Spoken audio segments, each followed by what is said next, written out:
Hello, everybody. Scott Golden here with the uh, NX or the SmackDown review. There we go. For the 14th of October 2022. Um, SmackDown, a bit of a better show since becoming I guess you'd say, overall value project of I guess, resurgence of WWE under Triple H. But anyhow, I mean, I'm not necessarily a big fan of what they're doing, but at least it's better than what they used to do. So I guess you got to count that for something. And the return of Bray Wyatt is I guess you'd call it the major factor here of what's there, and as that's kind of what they built around for the most part here. Certainly going forward with something like that is something that a lot of people they don't know what to do with in a lot of cases. Anyway, uh, Bray Wyatt returning on SmackDown is the major point here. Um, you know, we go to SmackDown opening parking scene, car accident. Michael Cole explains Karrion Kross and Scarlett were just an accident. Medical personnel on the way. Drew McIntyre runs out and attacks Kross during all of this. McIntyre is not responsible for the accident, at least it doesn't appear he is. Michael Cole and Wade Barrett discuss the ending of the McIntyre Kross strap match from Extreme Rules. They note that Kross is scheduled for the Fatal 4-Way tonight. Why are we doing multi-person matches? Who knows? Anyway, New Day makes their way to the ring. Kofi Kingston's match. They remind the fans that they once held the tag team title for 483 days. I think that's the longest running WWE uh, tag team championship run in history of the company since 1963. Anyway, Sami Zayn speaks to Solo Sekoa and Jey Uso from behind the curtain. Jimmy's not there because he's taking care of business. Zayn then declares, and he gives Sekoa the night off, and Jey is there to watch his back tonight. Unlike Monday, Jey is furious. Roman Reigns calls Zayn. Zayn blames Jey for the loss on Monday. Reigns yelled at Jey over the phone, tells him to make sure Zayn gets the win tonight. Zayn gets back on the phone and laughs. Jey wants to know what's funny, but Zayn says it's an inside joke. Zayn with Jey Uso finally does defeat Kofi Kingston 14:53. Long match, and Xavier Woods out there with Kingston. Kingston Zayn had a great match. Fast paced as it was, finishes clever plays into the storyline. Zayn and Jey actually does interfere and help him pick up the win. Later, it's revealed Zayn thinks he won without the help because neither Zayn nor Sekoa sees the interference. They go back and forth for about a minute and a half. Back from the commercial break, Zayn takes over, rocks Kingston with a forearm, then slows the pace down with a chin lock. Kingston then escapes, but Zayn nails him with a clothesline for near fall off scoop slam. Zayn then leaps off the top rope. Kingston then recovers and catches Zayn with a dropkick in midair. Kingston then runs wild, goes to the top rope. Zayn then jumps to his feet and then gets shoved off to the floor. Back from the break, Kingston then hits the SOS for a close near fall. Kingston climbs to the turnbuckle. Zayn then rolls out to the floor. Kingston readjusts and hits the side of the floor, wiping out Zayn.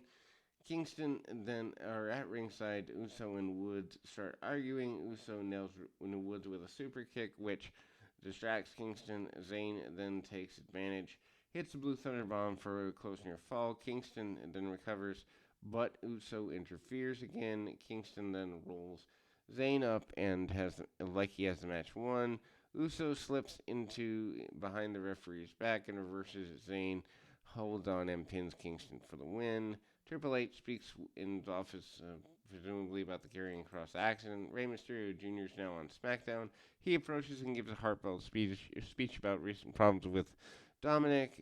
Triple H wouldn't let him leave and pleaded with Mysterio to give him a few minutes, figuring something out. and ultimately that's where that goes. Locker room, Roxanne Perez speaks with Shotzi Blackheart, and Raquel Rodriguez walks in. They discuss Perez taking on Cora Jade at Halloween Havoc. Perez then explained the Pick Your Poison match and asked Rodriguez to take on Jade on NXT.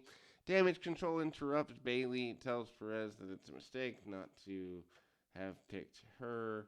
Perez then is angered that Bayley is there and points out that she's on a losing streak. Bayley didn't like that under any circumstances. Braun Strowman being wasted in a 2-on-1 handicap match, 1 minute 36 seconds. James Maverick and Brian Thomas are here.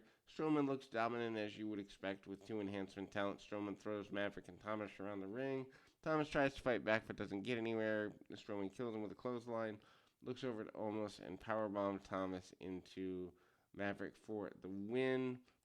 Post-match, MVP is out and off we go into, I guess, what's going to be a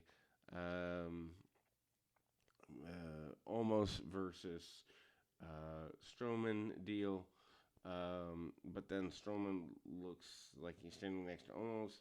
He ended saying that some monsters stay in shadows. Cole then had to repeat the line because MVP has difficulty saying what he said. Anyway, they recapped the Donnybrook match, Extreme Rules. Sami Zayn, Jey Uso, and Solo Sekoa discussed Zayn's win. Uso then tries to take credit for it. Zayn then thinks he won the match alone.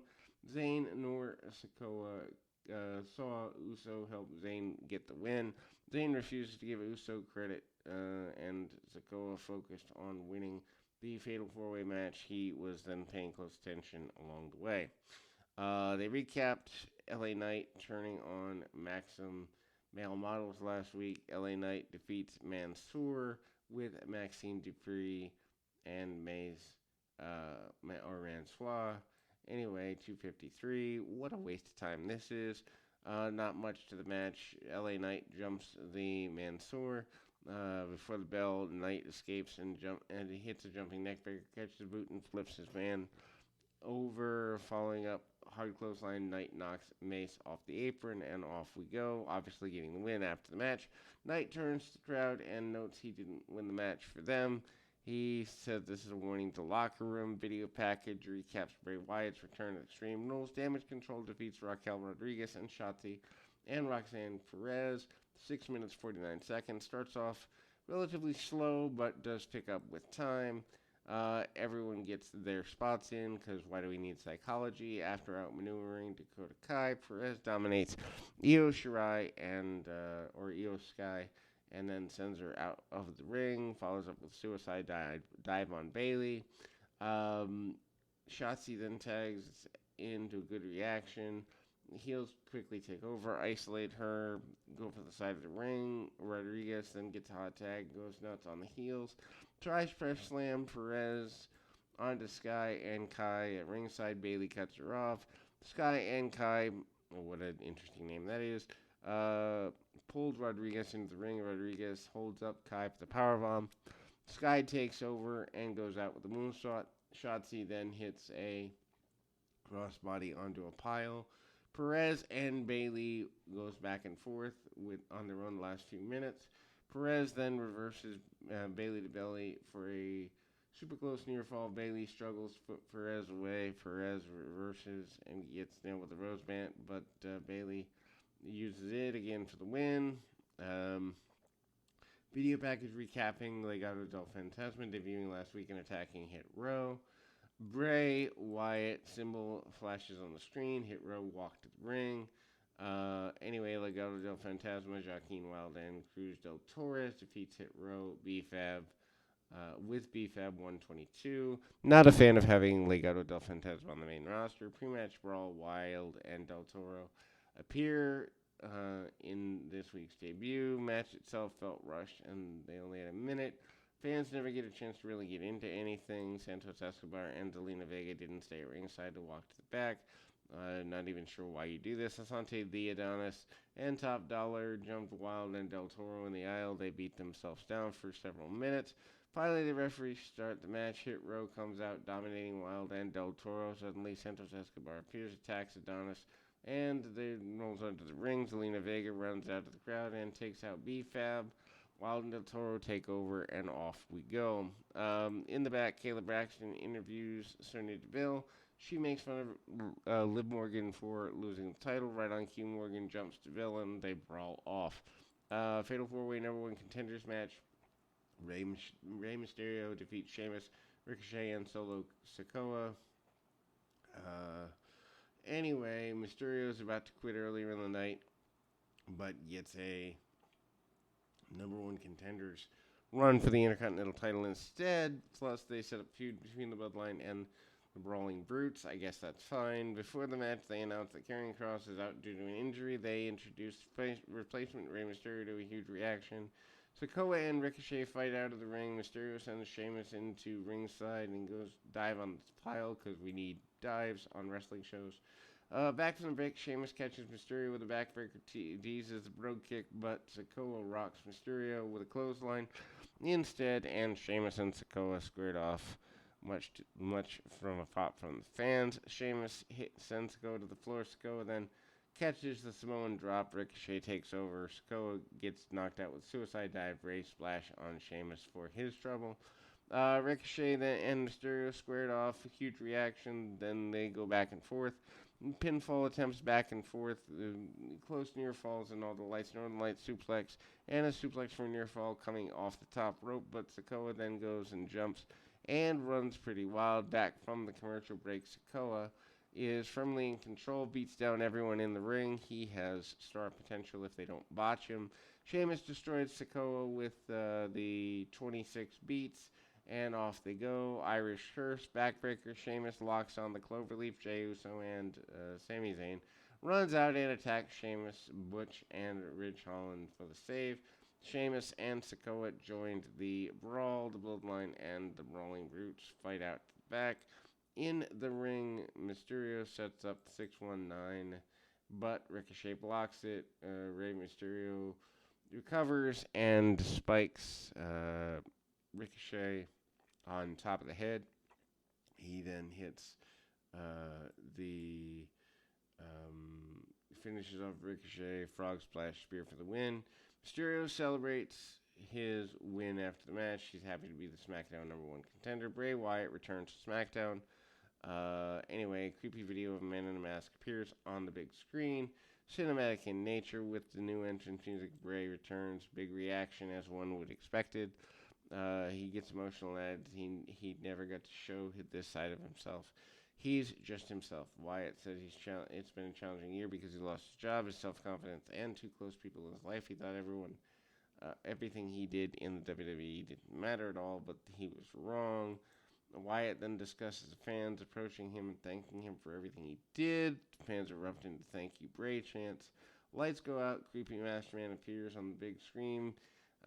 Seemed to be the mask that Wyatt wore briefly. Extreme Rules. The man in the video said he'd come with him because your life's done. Forget the future and forget the past. You have no idea who you're dealing with, but you will. Evil laugh and SmackDown ends. It's interesting who could be the main foil for Bray Wyatt going forward. That's probably the best thing in the run of the program. Anyway, we'll be back with more right after this.